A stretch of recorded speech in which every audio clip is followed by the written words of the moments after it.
A nuestros increíbles espectadores de Venganza Perfecta, nos encantaría saber desde qué parte de México nos acompañan. Háganoslo saber. Ahora, sumerjámonos en la historia de hoy. Capítulo 1. El sobre.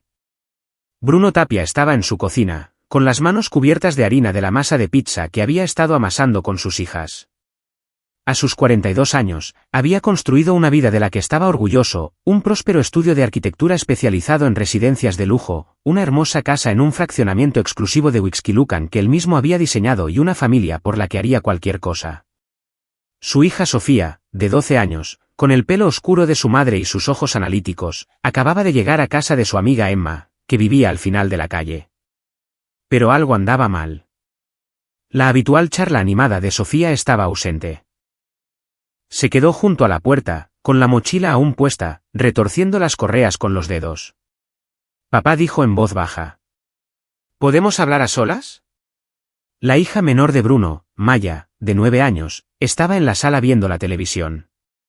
Su esposa, Carla, estaba en la reunión de su club de lectura, algo a lo que asistía cada jueves por la noche sin falta. Se limpió las manos en una toalla y siguió a Sofía a su despacho en casa. Ella cerró la puerta detrás de ellos, con el rostro pálido. Papá, no te asustes, pero la mamá de Emma es enfermera. Vio el expediente médico de mamá en el hospital. El pecho de Bruno se oprimió. Ana Lira trabajaba en el Centro Médico ABC de Santa Fe, el mismo hospital al que Carla había estado yendo últimamente para sus chequeos de rutina. Sofía metió la mano en su mochila con manos temblorosas y sacó un sobresellado. La señora Lira dijo que podría perder su trabajo por esto, pero pensó que debería saberlo. Dijo que ella también tiene hijas y que le gustaría que alguien se lo dijera a su marido. Bruno tomó el sobre. Su nombre estaba escrito con una letra desconocida en el frente. Miró a su hija, demasiado joven para cargar secretos tan pesados, pero lo suficientemente mayor como para presentir la catástrofe. Sofía, cariño, ve a ver cómo está tu hermana. Yo me encargo de esto. Después de que ella se fue, Bruno se sentó en su escritorio y abrió el sobre. Dentro había una sola hoja de papel con un informe de laboratorio médico adjunto. La nota manuscrita era breve: Señor Tapia, estoy rompiendo la confidencialidad porque creo que merece saberlo. La prueba de embarazo de su esposa dio positivo hace 3 semanas. Tiene aproximadamente 8 semanas de embarazo. Normalmente no haría esto, pero vi su vasectomía en el sistema del hospital de hace 3 años. La cronología no cuadra. Tengo 3 hijas. Si fuera yo, querría saberlo. Lo siento. A.L. La habitación dio vueltas. Bruno lo leyó de nuevo. Y otra vez. Hacía 3 años, después de que naciera Maya, Bruno se había hecho una vasectomía. Él y Carla habían discutido tener más hijos. Ella quería un tercero. Él sentía que 2 era suficiente dadas sus ocupadas vidas y su exigente carrera. Habían acordado pensarlo. Pero Bruno, al ver a su socio de negocios, Hugo Garza, pasar por un brutal divorcio y una batalla por la custodia de un tercer hijo no planeado, había tomado la decisión unilateralmente. Había programado el procedimiento durante un viaje de negocios a Monterrey, se recuperó en un hotel y nunca se lo dijo a Carla. Era un engaño, lo sabía, pero lo había racionalizado como una forma de proteger a su familia de la tensión financiera. Ahora, ese engaño había revelado uno mucho peor. Carla estaba embarazada y no era su hijo. La mente de Bruno repasó las posibilidades, buscando explicaciones alternativas. Los fallos en la vasectomía ocurren, ¿verdad? Pero eran raros, menos del 1%. Y su prueba de seguimiento había confirmado un recuento de espermatozoides 0. Este bebé tenía un padre, y no era él. Se sentó en silencio durante 20 minutos, su mente de arquitecto entrenada para resolver problemas complejos, para ver estructuras desde todos los ángulos, ahora analizando su matrimonio, las tardías reuniones del club de lectura, la nueva atención a su apariencia, su teléfono siempre boca abajo en la barra de la cocina, la forma en que había estado distante últimamente, distraída. ¿Cuánto tiempo llevaba esto ocurriendo? Bruno oyó abrirse la puerta del garaje. Carla había llegado temprano. Dobló los papeles con calma, los guardó en el cajón de su escritorio y lo cerró con llave. Luego salió a recibir a su esposa con una sonrisa que no llegaba a sus ojos. Carla Solís de Tapia, a sus 39 años, aún era impactante. Pelo castaño rojizo, ojos verdes y complexión de corredora. Había sido asistente legal cuando se conocieron en un evento de recaudación de fondos hace 15 años. Después de que naciera Sofía, se había convertido en ama de casa, algo que había dicho que quería. Bruno había apoyado la decisión, orgulloso de mantener a su familia. Llegaste temprano, dijo Bruno, con voz firme. Oh, Candela no se sentía bien, así que lo acortamos. Carla dejó su bolso y le besó la mejilla. La intimidad casual de ese gesto, sabiendo lo que ahora sabía, le revolvió el estómago, pero mantuvo una expresión neutra. ¿Cómo están las niñas? Bien. Sofía parecía un poco callada cuando llegó de casa de Emma. Probablemente solo esté cansada. Los ojos de Carla parpadearon con algo. ¿Preocupación? ¿Culpa? Pero pasó rápidamente. Voy a ver cómo están. Mientras ella se alejaba, Bruno la estudió. Embarazada. 8 semanas. Hizo cálculos hacia atrás. Hacía 2 meses, era septiembre, justo cuando su empresa estaba consumida por el proyecto Finca Piedras Negras, una residencia personalizada de 240 millones de pesos para un empresario tecnológico. Había estado trabajando 70 horas a la semana. Tiempo de sobra para una aventura. Esa noche, después de que las niñas se durmieran, Bruno yacía en la cama junto a Carla, su mente catalogando todo. Necesitaba información. Necesitaba saber quién, cuándo, cuánto tiempo, pero lo más importante, necesitaba entender el alcance total de la traición antes de decidir cómo responder. Bruno, la voz de Carla en la oscuridad lo sobresaltó. ¿Estás bien? Has estado muy callado esta noche. Solo pensaba en el proyecto Morales. Mañana tengo inspección en la obra.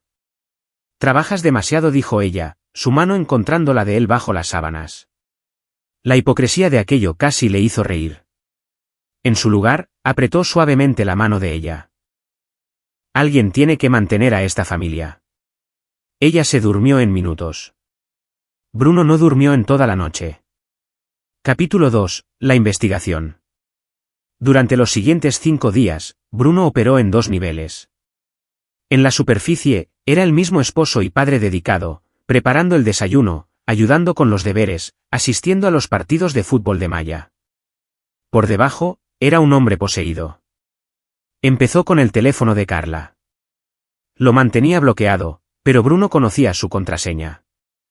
La había visto introducirla cientos de veces.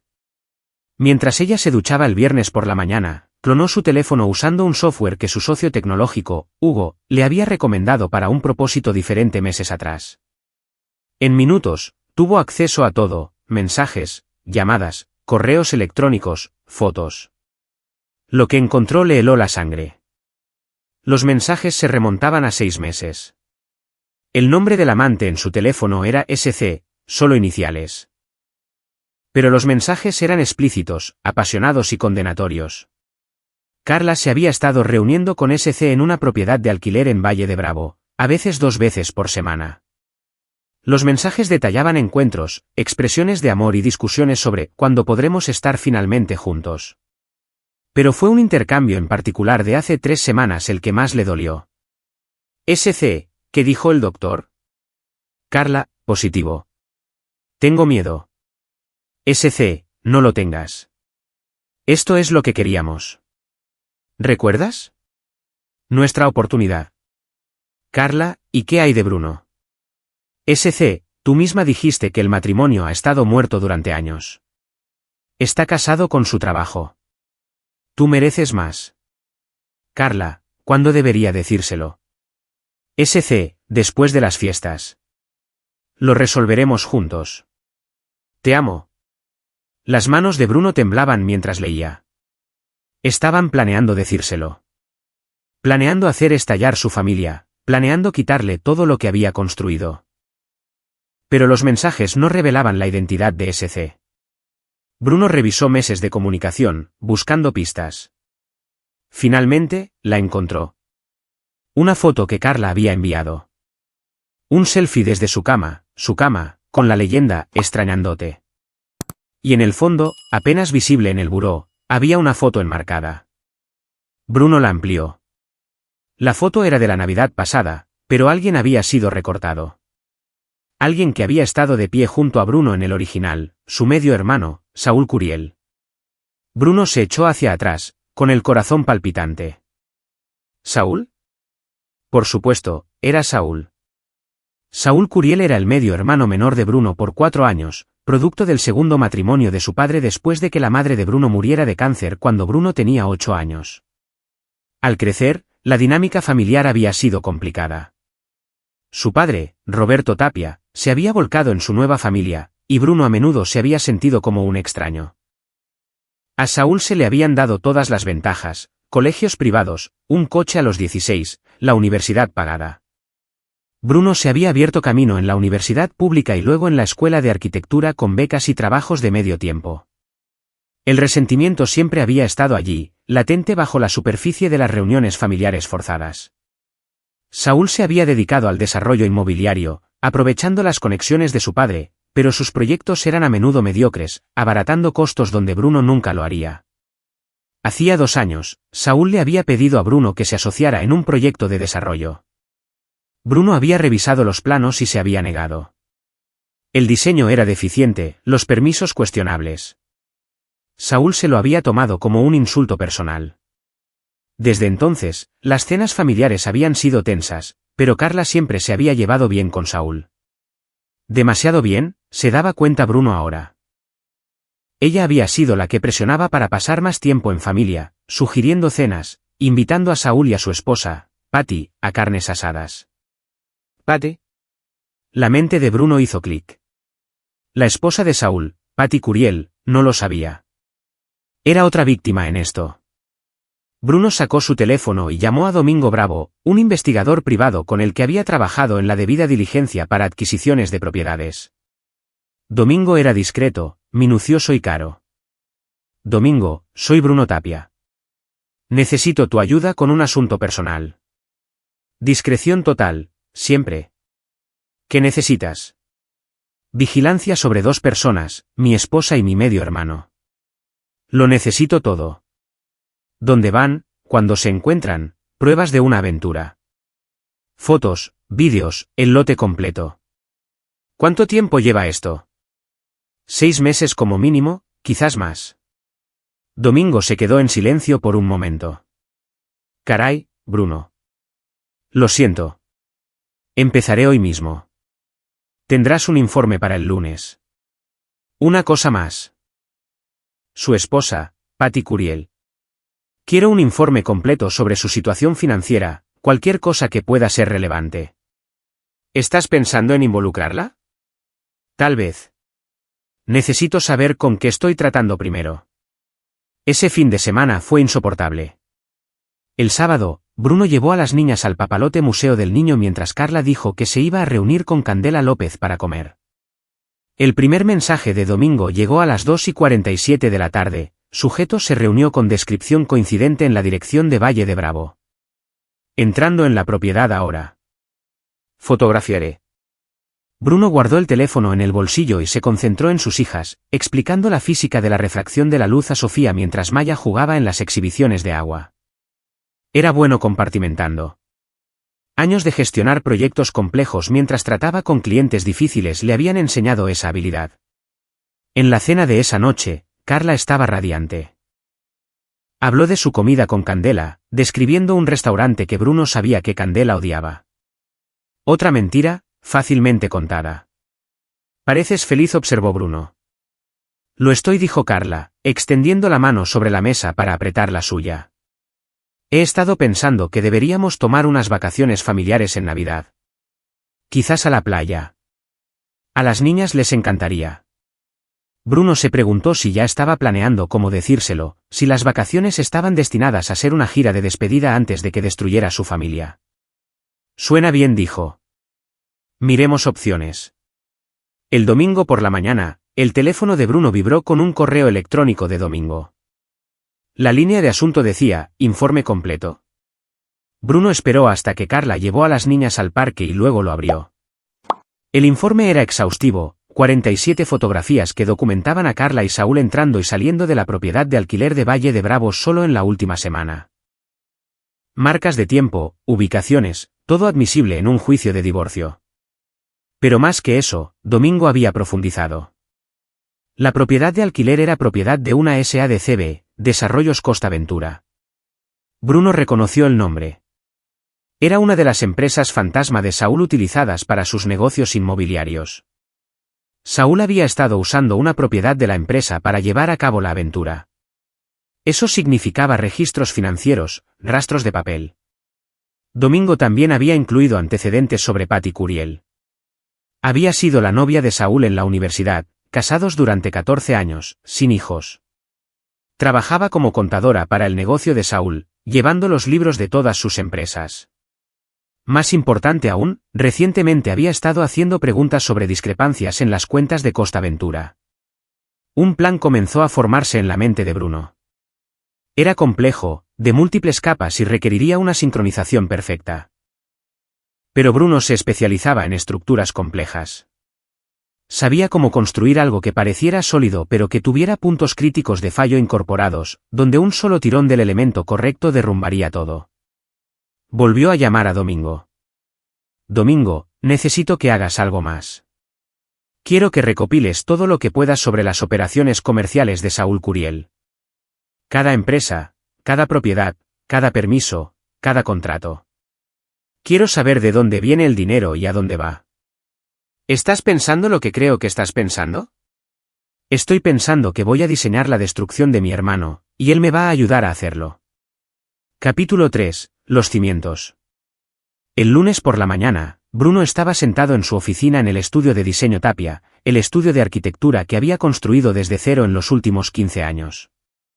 Su socio, Hugo Garza, llamó a su puerta abierta. «Te ves fatal», dijo Hugo, entrando y cerrando la puerta. ¿Qué pasa? Bruno y Hugo habían sido amigos desde la escuela de arquitectura. Hugo era directo, leal y una de las pocas personas en las que Bruno confiaba completamente. Bruno le entregó el sobre de Ana Lira y el informe de Domingo. Hugo leyó en silencio, su expresión oscureciéndose. Cuando terminó, miró a Bruno con una mezcla de ira y simpatía. «Lo mato», dijo Hugo simplemente. «No, tengo algo mejor planeado». «Cuéntame». Bruno se levantó y caminó hacia la ventana con vistas a Santa Fe. Saúl siempre ha estado celoso de lo que construí. Quería ser yo, exitoso, respetado, seguro. Pero tomó atajos, abarató costos, se comprometió. Ahora va a pagar por eso. ¿Cuál es el plan? Voy a ofrecerle exactamente lo que quiere, una asociación, un gran proyecto de desarrollo, algo lo suficientemente prestigioso como para legitimar su mediocre reputación. No podrá resistirse. Hugo se reclinó. ¿Y luego? Luego me aseguraré de que se destruya a sí mismo. Pero primero, necesito saber todo sobre su negocio. Domingo está investigando, pero necesito que me ayudes a entender el ángulo financiero. ¿Qué estás pensando? Las empresas de Saúl son un desastre. He visto sus declaraciones antes. Trabajo descuidado, prácticas cuestionables. Si puedo acceder a sus libros, te garantizo que encontraré algo ilegal. Fraude fiscal, violaciones de permisos de construcción, tal vez algo peor. Hugo asintió lentamente. Y usas eso como palanca. Mejor que palanca. Voy a entregárselo a las autoridades en bandeja de plata. Pero solo después de haber posicionado todo, para que cuando caiga, se lleve a Carla con él. Ella es cómplice. Se ha estado reuniendo con él en propiedades de su empresa. Si hay fraude financiero que involucre esas propiedades, es potencialmente una cómplice. Y aunque el ángulo legal no prospere, el daño social y financiero será catastrófico. Hugo se quedó en silencio por un momento. Esto es tierra arrasada, Bruno. Está embarazada del hijo de mi hermano. Estaba planeando destruir nuestra familia. Tierra arrasada no empieza a cubrir lo que se merecen. ¿Y tus hijas? Esa era la pregunta que mantenía a Bruno despierto por la noche. Sofía y Maya eran inocentes en todo esto. Pero Bruno lo había pensado desde todos los ángulos. Se merecen algo mejor que una madre mentirosa y un padre narcisista. Me aseguraré de obtener la custodia total, y me aseguraré de que entiendan, cuando sean mayores, que luché por ellas. Hugo se puso de pie. Está bien. ¿Qué necesitas de mí? Ayúdame a construir un proyecto tan atractivo que Saúl no pueda rechazarlo. Algo que le exija invertir significativamente, estirarse financieramente. Y asegúrate de que esté estructurado de modo que cuando colapse, yo esté protegido y él quede expuesto. Durante la siguiente semana, Bruno ejecutó su plan con precisión quirúrgica. Se puso en contacto con Saúl a través de un correo electrónico cuidadosamente redactado. Saúl, he estado pensando en nuestra última conversación sobre asociaciones. Puede que haya sido demasiado rápido para descartar tus ideas. Tengo un proyecto en camino que podría beneficiarse de tu experiencia en desarrollo, un complejo de uso mixto en Querétaro, con un valor potencial superior a los 600 millones de pesos. ¿Interesado en discutirlo? Cenemos esta semana. Bruno, la respuesta de Saúl llegó en menos de una hora. Claro que sí. ¿El jueves te parece bien? Invito yo. El jueves por la noche, Bruno se reunió con Saúl en un elegante asador en Polanco. Irónicamente, a solo unos kilómetros de donde su esposa y Saúl se encontraban. Bruno estudió a su medio hermano al otro lado de la mesa. Saúl era guapo de una manera pulida, pelo engominado, reloj caro, traje a medida. Todo en él gritaba apariencias. Tengo que admitir que estoy sorprendido por esto, dijo Saúl después de que ordenaron. La última vez que hablamos de trabajar juntos, me bateaste bastante feo. Bruno bebió su whisky, manteniendo el contacto visual. He estado reflexionando sobre eso. Somos familia. Deberíamos apoyarnos mutuamente, no competir. Estoy completamente de acuerdo, dijo Saúl, y Bruno pudo ver la satisfacción en sus ojos. Saúl pensó que había ganado algo. Háblame de tus proyectos actuales, dijo Bruno. Quiero entender mejor tu portafolio. Saúl se lanzó a una descripción detallada de sus desarrollos, 3 complejos residenciales, una plaza comercial y varias propiedades de alquiler. Mientras hablaba, Bruno escuchaba los detalles, las vulnerabilidades. Las propiedades de alquiler, dijo Bruno casualmente. ¿Están funcionando bien? Flujo de ingresos sólido. En su mayoría alquileres corporativos, contratos a corto plazo. Bajo mantenimiento, alto rendimiento. ¿Algún problema con permisos o uso de suelo? Saúl dudó solo un segundo. Nada importante. Ya sabes cómo es. A veces tienes que ser creativo con el papeleo. Ahí estaba. Bruno lo archivó. Discutieron el proyecto de Querétaro durante otra hora. Bruno había diseñado una propuesta que era el cebo perfecto, un complejo residencial de lujo con una planta baja comercial en una zona en reurbanización con alto potencial. Bruno se encargaría del diseño y los permisos. Saúl gestionaría el desarrollo y la financiación. Inversión inicial requerida, 40 millones de pesos de cada socio. Esto es exactamente lo que he estado buscando, dijo Saúl. Una oportunidad de trabajar en algo prestigioso con un arquitecto de verdad. Sin ofender, pero la mayoría de mis proyectos han sido funcionales. No me ofendo. Por eso esta asociación podría funcionar. Tu experiencia en desarrollo, mi reputación en diseño. Se dieron la mano. Bruno no sintió nada más que una fría satisfacción. Esa noche, Bruno llegó a casa y encontró a Carla en la cama leyendo. Ella levantó la vista cuando él entró. ¿Cómo fue la cena con Saúl? Bien. Vamos a trabajar juntos en un proyecto. La expresión de Carla parpadeó. Sorpresa, preocupación, algo más. ¿De verdad? Eso es inesperado. ¿Por qué? Es familia. Deberíamos apoyarnos mutuamente. Por supuesto. Es solo que pensé que ustedes dos no se llevaban muy bien. Somos adultos. Es hora de superar viejos rencores. Carla se quedó en silencio por un momento. Eso es muy maduro de tu parte. Bruno se desvistió y se metió en la cama, de espaldas a ella. Se preguntó si ella ya le habría contado a Saúl sobre el embarazo. Se preguntó si estarían entrando en pánico, tratando de averiguar cómo navegar esta nueva complicación. Bien. Que entraran en pánico. Su teléfono vibró con un mensaje de Domingo. Paquete entregado. Revísalo cuando estés solo. Bruno esperó a que Carla se durmiera y luego se trasladó silenciosamente a su oficina. Domingo había enviado un archivo encriptado. Dentro estaba todo lo que Bruno necesitaba: registros financieros detallados de las empresas de Saúl, evidencia de violaciones de permisos de construcción, discrepancias fiscales y la joya de la corona, pruebas de que Saúl había estado usando fondos de la empresa para gastos personales, incluido el pago de la propiedad de alquiler de Valle de Bravo. Era malversación de fondos. A pequeña escala, pero indiscutible. Bruno también encontró algo más: correos electrónicos entre Saúl y un inspector de la ciudad discutiendo permisos acelerados a cambio de pagos en efectivo. Soborno. Corrupción. Saúl no era solo un infiel y un narcisista. Era un criminal. Bruno comenzó a redactar un documento. Era meticuloso, con referencias cruzadas, con cada pieza de evidencia documentada y con fuentes. Cuando terminó, tenía un informe de 47 páginas que destruiría el negocio de Saúl y potencialmente lo enviaría a prisión. Pero aún no estaba listo para usarlo. Primero, tenía que incorporar a una persona más. El sábado por la mañana, Bruno condujo hasta Metepec, donde Patty Curiel trabajaba desde una pequeña oficina gestionando las cuentas comerciales de Saúl. Había llamado con antelación solicitando una reunión sobre la contabilidad de una posible asociación. Patty Curiel era una mujer pequeña y precisa de unos 40 años, con pelo corto y rubio y ojos inteligentes. Invitó a Bruno a su oficina y le ofreció café. «Agradezco que te reúnas conmigo en fin de semana», dijo Bruno. Saúl mencionó que estaban trabajando juntos.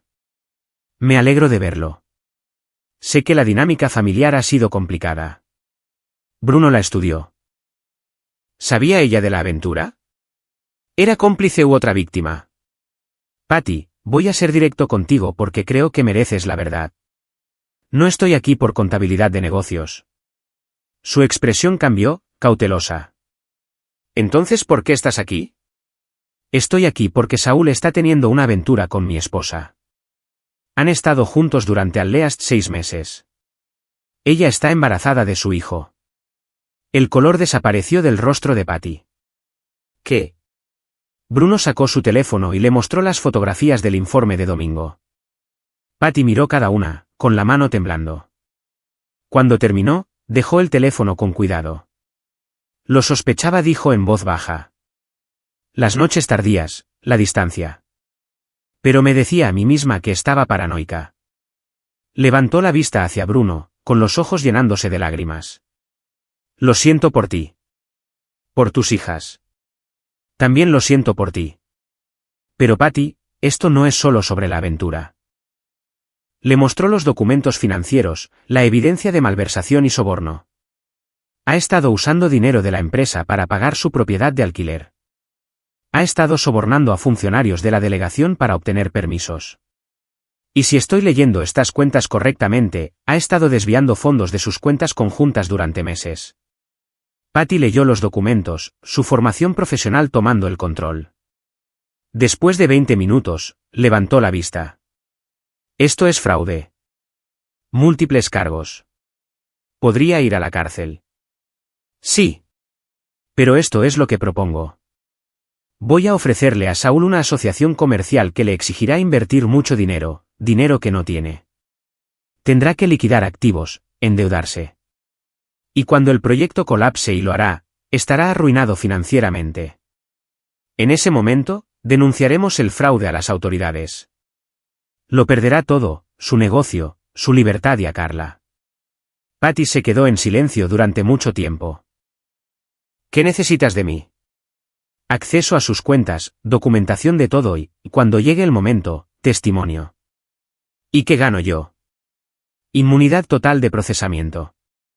Evidencia documentada de que no estabas al tanto de sus actividades ilegales. Y en el divorcio, todo. Tengo abogados que pueden asegurarse de que estés protegida y compensada. Patty volvió a mirar las fotografías de Saúl y Carla. Su expresión se endureció. Estoy dentro. Claro, continuando con la adaptación. Capítulo 4, el plano. Diciembre llegó con un frío inusual. Bruno observó cómo las piezas de su plan se movían a su posición como una estructura cuidadosamente diseñada, cada elemento apoyando al siguiente.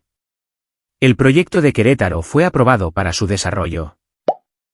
Los diseños arquitectónicos de Bruno fueron elogiados por la Junta de Planeación Urbana de la ciudad, innovadores, respetuosos con el medio ambiente, exactamente el tipo de desarrollo prestigioso que atraería a compradores adinerados. Saúl estaba exultante, ya imaginando las ganancias y la legitimidad profesional. Lo que Saúl no sabía era que Bruno había diseñado deliberadamente elementos estructurales que no pasarían la inspección final. Ocultas en las especificaciones técnicas había violaciones al reglamento de construcción tan sutiles que solo un perito experto las detectaría, y solo después de que la construcción hubiera comenzado. Para entonces, Saúl estaría endeudado por millones sin forma de recuperarse. Hugo había ayudado a estructurar el contrato de asociación con cláusulas venenosas disfrazadas de términos estándar. Saúl, ansioso y confiado, había firmado sin una revisión legal exhaustiva. El contrato hacía a Saúl responsable de todas las obligaciones de deuda si el proyecto fracasaba, mientras protegía los activos de Bruno. Ni siquiera leyó el contrato completo, informó Hugo después de la firma. Solo lo hojeó y firmó. Arrogancia, dijo Bruno. Cree que porque somos familia, no lo voy a fregar. En casa, la farsa continuaba. A Carla se le empezaba a notar el embarazo, solo un poco. Había empezado a usar ropa más holgada. Bruno sabía que estaba tratando de averiguar cuándo decírselo. Sus conversaciones telefónicas eran susurradas, ansiosas. Una vez la oyó llorar en el baño. ¿Bien? Sofía, perceptiva como siempre, había notado la tensión. Una noche, mientras ayudaba a Bruno a preparar la cena, habló en voz baja. Papá, ¿tú y mamá estáis bien? Bruno miró a su hija, de 12 años, inteligente, preocupada. Merecía honestidad. Pero aún no. No hasta que tuviera todo en su lugar para protegerla. Estamos resolviendo algunas cosas, cariño, pero quiero que sepas que pase lo que pase, os quiero a ti y a tu hermana más que a nada en este mundo. ¿Es por el bebé? El cuchillo de Bruno se detuvo a medio cortar. ¿Qué bebé? Oí a mamá por teléfono. Dijo algo sobre contarte lo del bebé después de Navidad. Así que Carla seguía planeando el cronograma, seguía pensando que controlaba la narrativa. Sofía, dijo Bruno con cuidado. Pase lo que pase, necesito que confíes en mí. ¿Puedes hacer eso? Ella asintió, con los ojos serios. La siguiente fase del plan de Bruno involucraba a Candela López, la mejor amiga de Carla. A Bruno siempre le había parecido irritante Candela, ruidosa, dramática, constantemente involucrada en los asuntos de los demás. Pero la investigación de Domingo reveló algo interesante. Candela había estado encubriendo la aventura de Carla, proporcionando coartadas, alentando la relación. Bruno invitó a Candela y a su esposo, Tadeo, a cenar un viernes por la noche. Durante la velada, observó las interacciones de Candela con Carla, las miradas de complicidad, el lenguaje codificado. Después de la cena, mientras Tadeo y Carla estaban en la otra habitación, Bruno acorraló a Candela en la cocina. Sé lo de la aventura, dijo en voz baja. Los ojos de Candela se abrieron de par en par. Bruno, yo. Ahórratelo. Has estado ayudándola a mentirme durante meses. Has estado en mi casa, comiendo mi comida, fingiendo ser mi amiga mientras ayudabas a destruir mi matrimonio. No es así. Entonces, ¿cómo es? Explícame cómo ayudar a mi esposa a engañarme con mi hermano es algo más que traición. La cara de Candela se sonrojó. Carla era infeliz. Nunca estabas en casa, siempre trabajando. ¿Así que eso lo justifica? ¿Eso justifica lo que ha hecho? Candela desvió la mirada. ¿Qué vas a hacer? Eso depende de ti. Vas a seguir siendo la confidente de Carla. Vas a animarla a que me cuente lo del embarazo, y me vas a informar de todo lo que diga. ¿Quieres que espíe a mi mejor amiga? Quiero que elijas. O me ayudas, o me aseguro de que todos en tu círculo social sepan que facilitaste una aventura y ayudaste a romper una familia. Tu reputación, tus amistades, tu posición en esta comunidad. Todo desaparecerá. Las manos de Candela temblaban. Estás siendo cruel. Estoy siendo práctico. Elige. Ella eligió la cooperación. A través de Candela, Bruno se enteró de que Carla planeaba contarle lo del embarazo en la víspera de Año Nuevo. Ella y Saúl habían guionizado la conversación. Afirmaría que el bebé era de una aventura de una noche, alguien a quien nunca volvería a ver. Lo sentía. ¿Podrían superarlo juntos? Saúl apoyaría desde lejos, esperando hasta después del divorcio para estar públicamente con Carla. Era un plan de cobardes, diseñado para minimizar su culpa y maximizar la confusión de Bruno. Bruno tenía un escenario diferente en mente. Capítulo 5. Poniendo la primera piedra. La construcción del proyecto de Querétaro comenzó a mediados de diciembre. Saúl había liquidado activos significativos para financiar su inversión de 40 millones de pesos, vendiendo 2 propiedades de alquiler, tomando una segunda hipoteca sobre su casa, incluso pidiendo prestado a su padre, Roberto. Patty, desempeñando su papel a la perfección, había expresado su preocupación por el riesgo financiero. Saúl la había ignorado, llamándola reacia al riesgo y que no entendía de desarrollo. Su matrimonio, ya tenso por la aventura que se suponía que ella no conocía, se deterioró aún más. Perfecto. Mientras tanto, Domingo continuaba la vigilancia. Las fotografías y los vídeos se multiplicaron, Saúl y Carla reuniéndose en la propiedad de Valle de Bravo, cenas románticas en restaurantes apartados, un viaje de fin de semana a un bed and breakfast en Tepoztlán que habían afirmado ser viajes de negocios separados. Bruno archivó todo meticulosamente. Estaba construyendo un caso que los destruiría tanto en el tribunal de divorcio como en el tribunal de la opinión pública. Su relación con sus hijas se profundizó. Empezó a llevar a Sofía y Maya a sus obras, enseñándoles sobre arquitectura y diseño. Sofía, en particular, mostró un interés real. ¿Por qué te hiciste arquitecto, papá?, preguntó un sábado mientras recorrían una casa casi terminada. Porque quería construir cosas que duraran, dijo Bruno. Cosas que fueran sólidas y verdaderas, cosas en las que la gente pudiera confiar. Ella lo miró con esos ojos serios. El bebé de mamá no es tuyo, ¿verdad? A Bruno se le cortó la respiración. Sofía. Hice los cálculos. Sé que te hiciste esa cirugía. Vi la factura médica una vez cuando buscaba algo en tu oficina. No soy tonta, papá. Bruno se arrodilló a su nivel. No, cariño. No eres tonta. Eres brillante y valiente, y mereces algo mejor que mentiras. ¿Qué vas a hacer? Voy a asegurarme de que estemos bien. Tú, yo y Maya. Eso es todo lo que importa. Ella lo abrazó con fuerza. Te quiero, papá. Yo también te quiero, cariño. En Nochebuena, la familia Tapia al completo se reunió en casa de Roberto, una tradición que se remontaba a 30 años. Bruno, Carla y las niñas llegaron y encontraron a Saúl y Patty ya allí. La ironía de sentarse alrededor de un árbol de Navidad con su esposa y su amante, intercambiando regalos y sonrisas falsas, habría sido cómica si no fuera tan exasperante.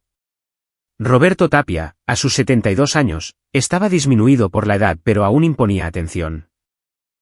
Siempre había favorecido a Saúl, pero últimamente había estado elogiando el éxito de Bruno. El proyecto de Querétaro lo había impresionado. Bruno, Saúl me dice que este desarrollo va a ser espectacular, dijo Roberto durante la cena. Por fin mis hijos trabajando juntos. Va a ser transformador, asintió Bruno, encontrándose con los ojos de Saúl al otro lado de la mesa. Un cambio de vida. Carla, sentada a su lado, buscó su mano debajo de la mesa. El gesto le erizó la piel, pero él le devolvió el apretón, manteniendo la fachada. Más tarde, mientras las mujeres limpiaban y Roberto dormitaba en su sillón, Bruno y Saúl salieron a la terraza. Nevaba ligeramente. Esto es agradable, dijo Saúl. Estar aquí juntos como una familia de verdad. Nunca hemos sido una familia de verdad, Saúl. Lo sabes. La sonrisa de Saúl se desvaneció. Papá hizo lo que pudo después de que tu madre muriera. Intentó reemplazarla. Hay una diferencia. Esa es tu amargura hablando. Siempre nos lo has echado en cara. Bruno miró a su medio hermano, el hombre que se acostaba con su esposa, que lo hacía a sus espaldas, sonriéndole a la cara. El impulso de arrojar a Saúl por la barandilla de la terraza era abrumador. Quizás, dijo Bruno en su lugar. Pero ya somos adultos. Es hora de seguir adelante. Exactamente lo que he estado diciendo. Saúl le dio una palmada en el hombro. Este proyecto va a ser enorme para ambos. Gracias por la oportunidad. Recibirás todo lo que mereces, dijo Bruno. Te lo prometo. De vuelta adentro, Carla estaba hablando con Patty en la cocina. Bruno las observó a través de la ventana. Dos mujeres que no tenían idea de que sus mundos estaban a punto de explotar. Patty se encontró con sus ojos brevemente, un destello de entendimiento pasando entre ellos. Todo estaba en su lugar. Capítulo 6. La prueba de presión. La semana entre Navidad y Año Nuevo fue cuando las cosas comenzaron a acelerarse. Hugo descubrió problemas significativos durante la preparación del sitio en Querétaro. La mecánica de suelos no era adecuada para los cimientos diseñados. Requeriría una remediación extensa, añadiendo 16 millones de pesos al presupuesto. Saúl entró en pánico. No podemos absorber ese coste. Acabará con nuestra contingencia. No tenemos otra opción, dijo Bruno con calma. A menos que quieras abandonar el proyecto y perder todo lo que ya has invertido. Saúl no tuvo otra opción. Pidió más dinero prestado, esta vez a un prestamista privado con tasas exorbitantes. Patty, con la orientación de Bruno, expresó una creciente preocupación. Sus discusiones eran lo suficientemente ruidosas como para que los vecinos las oyeran. El 30 de diciembre, Candela informó que Carla estaba finalizando su plan de confesión. La noche siguiente, Nochevieja, en su fiesta anual, apartaría a Bruno y le contaría todo, o más bien, su versión de todo. Bruno tenía otros planes. Pasó el 30 de diciembre haciendo los preparativos finales. Se reunió con su abogada de divorcios, Patricia Herrera, un tiburón con traje de diseñador que había manejado algunos de los divorcios más complicados de la Ciudad de México.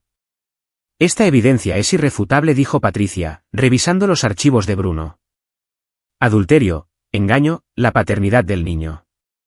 Obtendrás la custodia total, sin duda. Y dado que el amante es tu hermano y las circunstancias, podemos argumentar en contra de cualquier pensión compensatoria para ella. Y te quedas con todos los bienes de la sociedad conyugal. ¿Y los cargos penales contra Saúl? La evidencia de fraude y soborno debería ir a la fiscalía, pero yo esperaría hasta después de que se presente tu divorcio. ¿Quieres separarte de sus problemas legales? Entendido. Esa noche, Bruno recibió la pieza final que necesitaba, un informe detallado de un contador forense que Hugo había contratado. El imperio financiero de Saúl era un castillo de naipes. La deuda del proyecto de Querétaro lo había llevado al límite. Un golpe financiero más y todo se derrumbaría. Bruno organizó ese golpe. Se puso en contacto con el prestamista privado al que Saúl había pedido prestado, un hombre llamado Enrique El Quique Durán, a quien Bruno conocía de los círculos empresariales. Después de explicarle la situación y ofrecerle a Enrique compensarlo si exigía el pago inmediato del préstamo de Saúl, Enrique aceptó. Normalmente no hago esto, dijo Enrique. Pero lo que te hizo a ti y a su esposa. Eso no tiene madre. Sí, exigiré el pago. Dame 24 horas. Llegó el 31 de diciembre. Carla estuvo nerviosa todo el día, revisando su teléfono constantemente. Bruno sabía que ella y Saúl se estaban coordinando, preparándose para la confrontación de la noche. La fiesta comenzó a las 7. Amigos, vecinos, socios de negocios, 60 personas llenaron la casa de los Tapia. Sonaba la música, fluía el champán, todos contando los minutos para el nuevo año. A las 8:30, llegaron Saúl y Patty. Saúl parecía estresado, revisando constantemente su teléfono. A las 8:47, Bruno vio cómo la cara de Saúl se ponía blanca al leer un mensaje. Le habían exigido el pago del préstamo. Saúl tenía 72 horas para pagar 24 millones de pesos o enfrentarse a acciones legales. Saúl inmediatamente apartó a Carla a la oficina de Bruno. Bruno, que había instalado una cámara oculta días antes, observó en su teléfono cómo entraban en pánico. Estoy arruinado, dijo Saúl. No puedo pagar esto. Lo perderé todo. ¿Y el proyecto? Tendré que retirarme, perder mi inversión. No, necesitamos ese dinero, Saúl. para nosotros, para el bebé. No hay un nosotros si estoy en bancarrota y enfrentando un embargo. Carla empezó a llorar. Saúl caminaba de un lado a otro. Se estaban desmoronando. A las 10 de la noche, antes de que Carla pudiera apartar a Bruno para su confesión planeada, Bruno reunió a todos en la sala de estar. Se paró junto a la chimenea, sosteniendo una copa de champán. A todos, gracias por venir esta noche. Antes de recibir el año nuevo, tengo algunos anuncios que hacer. Carla lo miró aterrorizada. Saúl se había puesto pálido. Primero, quiero anunciar que Carla y yo daremos la bienvenida a un nuevo bebé este verano. Hubo jadeos, vítores, felicitaciones. El rostro de Carla estaba congelado por la sorpresa. Sin embargo, continuó Bruno, su voz cortando la celebración, debo aclarar, el bebé no es mío. La habitación se quedó en silencio. Verán, me hice una vasectomía hace 3 años, lo que significa que mi esposa ha estado teniendo una aventura. Miró directamente a Carla. ¿Quieres decirles a todos quién es el padre? Bruno, por favor, empezó Carla. No, se los diré yo. Es mi medio hermano, Saúl Curiel. La sala estalló. La gente se giró hacia Saúl, cuyo rostro había pasado de blanco a rojo. Patty, desempeñando su papel a la perfección, jadeó en estado de shock. Eso no es verdad, gritó Saúl. Bruno sacó su teléfono y mostró fotos en la gran pantalla de televisión, Saúl y Carla en la propiedad de Valle de Bravo, en restaurantes, mensajes entre ellos. 6 meses, dijo Bruno. Han estado viéndose durante 6 meses en una propiedad de alquiler propiedad de la empresa de Saúl. Hablando de lo cual cambió a diferentes documentos en la pantalla, también he descubierto que Saúl ha estado malversando fondos de la empresa, sobornando a funcionarios y cometiendo fraude fiscal. La evidencia de todo esto ha sido entregada a la Fiscalía General de la República y al SAT. Saúl, deberías esperar órdenes de aprehensión dentro de esta semana. Saúl se abalanzó sobre Bruno. Hugo y otros 2 hombres intervinieron, reteniéndolo. Me tendiste una trampa, gritó Saúl. El proyecto, el préstamo, todo. Te di exactamente lo que querías, dijo Bruno con calma. La oportunidad de ser un gran desarrollador. Te destruiste a ti mismo. Yo solo lo documenté. Patty se puso de pie. Saúl, hemos terminado. Mi abogado se pondrá en contacto contigo mañana. Salió y la habitación se sumió en el caos. La gente gritaba. Los teléfonos estaban fuera, grabando. Carla sollozaba. Bruno miró a sus hijas de pie en el umbral de la cocina, donde les había pedido que esperaran. Sofía se encontró con sus ojos y asintió. Bruno se dirigió a la sala por última vez. Todos, por favor, váyanse. La fiesta ha terminado. Mientras la gente se marchaba, susurrando y mirando, Bruno se acercó a Carla. Tienes hasta mañana para mudarte. Sofía y Maya se quedarán conmigo. Mi abogado se pondrá en contacto. Bruno, por favor. Podemos hablar de esto. No hay nada de qué hablar. Tomaste tu decisión. Ahora vive con ella. Se alejó, reuniendo a sus hijas, y dejó a Carla sola en los escombros de sus mentiras. Capítulo 7. Demolición. La primera semana de enero fue una clase magistral de destrucción controlada. El arresto de Saúl fue noticia, desarrollador local acusado de fraude y soborno. La historia detallaba años de corrupción, con la aventura mencionada como una subtrama lasciva. Sus socios comerciales lo abandonaron. Su padre, Roberto, lo desheredó públicamente en una declaración que elogiaba la integridad y la fortaleza de Bruno. El proyecto de Querétaro se disolvió. La inversión de 40 millones de pesos de Saúl se perdió, y se enfrentó a una responsabilidad adicional por incumplimiento de contrato. Sus propiedades fueron embargadas, sus cuentas congeladas. En cuestión de días, Saúl Curiel pasó de ser un desarrollador exitoso a enfrentarse a una década en un penal federal y a la ruina financiera completa. Patty solicitó el divorcio con una eficiencia despiadada. Con la evidencia de Bruno y su propia documentación, se posicionó como una víctima inconsciente de los planes de Saúl. Se quedaría con su casa, sus ahorros y un acuerdo que le aseguraría su comodidad durante años. Carla, mientras tanto, estaba en caída libre. Se había mudado a un apartamento barato en Ecatepec, incapaz de pagar algo mejor. Su familia la había repudiado, avergonzada por el escándalo. Candela y sus otras amigas se distanciaron, no queriendo ser asociadas con la controversia. Intentó contactar a Bruno repetidamente. Él bloqueó sus llamadas. Su abogada, Patricia, manejó toda la comunicación. El proceso de divorcio fue brutal. Patricia presentó evidencia de la aventura, el embarazo, el engaño. El abogado de Carla intentó argumentar a favor de una pensión, pero el acuerdo prenupcial con separación de bienes en el que Bruno había insistido años atrás, que Carla había firmado sin pensarlo mucho, era blindado. El adulterio anulaba la mayoría de sus reclamaciones. La custodia fue el verdadero campo de batalla. Carla argumentó que ella era la cuidadora principal.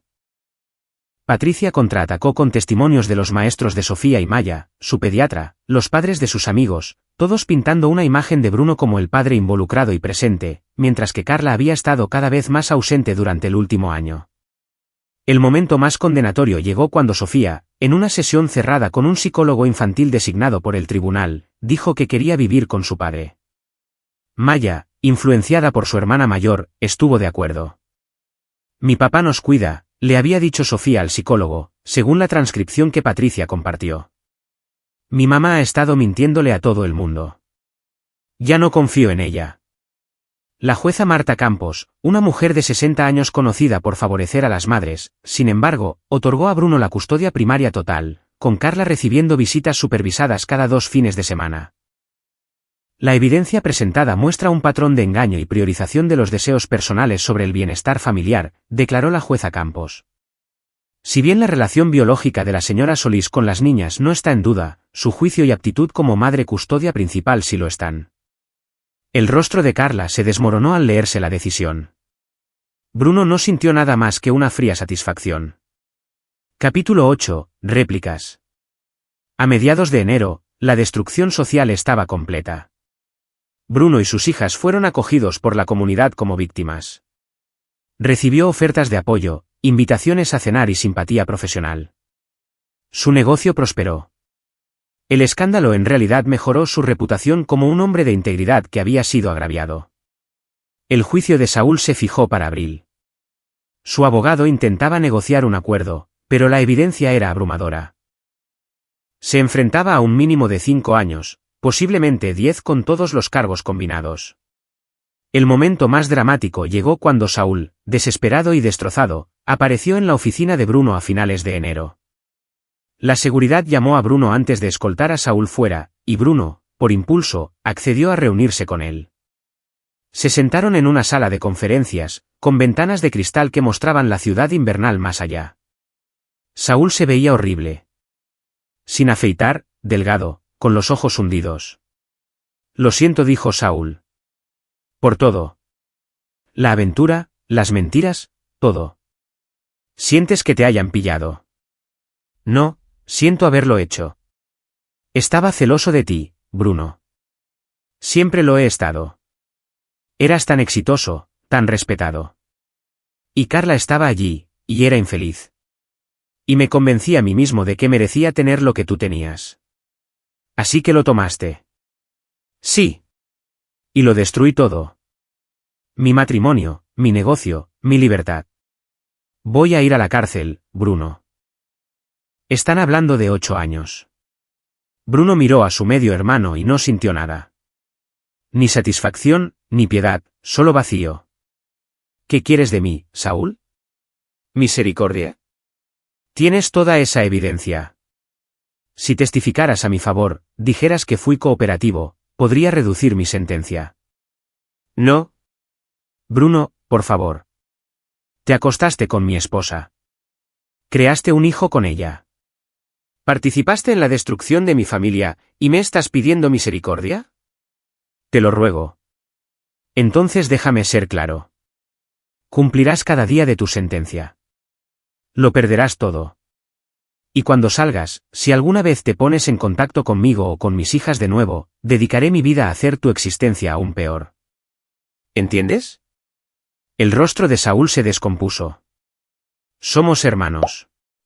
No, no lo somos. Ya no. Bruno se levantó y salió, dejando a Saúl solo en la sala de conferencias. Esa noche, Bruno se sentó con sus hijas en su sala de estar. La casa se sentía diferente ahora, más tranquila, más calmada, pero también más triste. Las había protegido de lo peor del escándalo, pero aún así se habían visto afectadas. Papá, dijo Sofía, ¿estás bien? Lo estaré, cariño. Todos lo estaremos. ¿Todavía quieres a mamá? La pregunta golpeó más fuerte de lo que Bruno esperaba. ¿La quería? ¿La había querido alguna vez? ¿O todo había sido una ilusión, una estructura que diseñó y construyó que parecía sólida pero que nunca fue verdaderamente fuerte? Amaba a la persona que creía que era, dijo Bruno finalmente.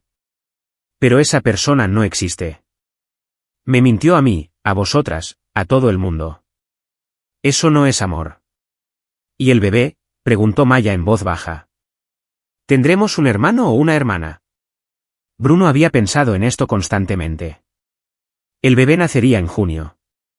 Su sobrino biológico, el medio hermano de sus hijas, producto de la traición. Ese bebé es inocente, dijo Bruno. Cuando nazca, decidiremos qué papel, si es que alguno, tenemos en su vida. Pero ahora mismo, nos centramos en nosotros. Sofía asintió, y se sentaron juntos en un cómodo silencio. Capítulo 9. Reconstrucción. Marzo trajo una primavera temprana al Valle de México. La temporada de secas terminaba, las jacarandas comenzaron a florecer, y Bruno se encontró pensando en reconstruir. El divorcio se finalizó. Carla tuvo al bebé, un niño, a principios de junio, sola en un hospital sin más familia presente que un trabajador social del DIF. Le puso el nombre de Saúl.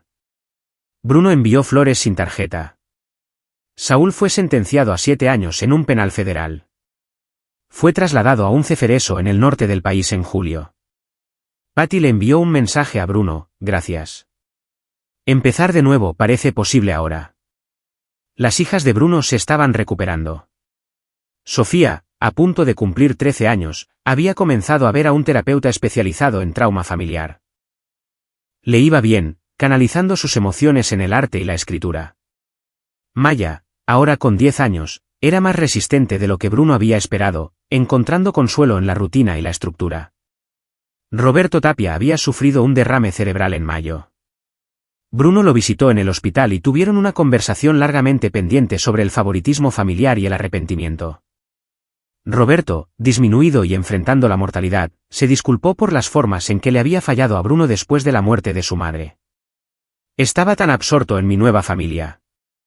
Olvidé que tú perdiste lo más importante, dijo Roberto, sus palabras ligeramente arrastradas por el derrame.